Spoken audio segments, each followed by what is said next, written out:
இன்றைய முக்கிய செய்திகள். தேர்தல் களம் 2026 கூட்டணி மற்றும் தொகுதி பங்கீடு. அதிமுக கூட்டணி மிக தெளிவான தொகுதி பங்கீட்டை முடித்துள்ளது. மெகா கூட்டணி என வர்ணிக்கப்படும் இந்த அணியில் அதிமுகவே அதிகப்படியான தொகுதிகளில் களம் காண்கிறது. அதிமுக 171 தொகுதி, பாட்டாளி மக்கள் கட்சி அன்புமணி ராமதாஸ் அவர்கள் 18 சட்டமன்ற தொகுதி, அம்மா மக்கள் முன்னேற்ற கழகம் டிடிவி தினகரன் அவர்கள் 11 சட்டமன்ற தொகுதி. இந்த தொகுதி பங்கீட்டின் மூலம் எடப்பாடி பழனிசாமி அவர்கள் அதிமுகவின் தனிப்பெரும் வலிமையை நிலைநாட்டியுள்ளார்.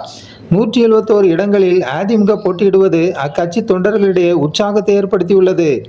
அதேபோல் பாட்டாளி மக்கள் கட்சிக்கு 18 இடங்களும், டிடிவி தினகரன் தலைமையிலான அமமுகவிற்கு 11 இடங்களும் ஒதுக்கப்பட்டுள்ளன.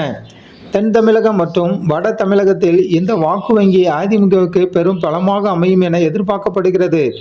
நயினார் நாகேந்திரன் தலைமையிலான பாஜக 27 இடங்களில் தனது பலத்தை காட்ட தயாராகி வருகிறது. தொடர்ந்து தேர்தல்களும் குறித்த உடனுக்குடனான செய்திகளை தெரிந்து கொள்ள நமது ஜனநாயகம் டிவி சேனலை சப்ஸ்கிரைப் செய்யுங்கள்.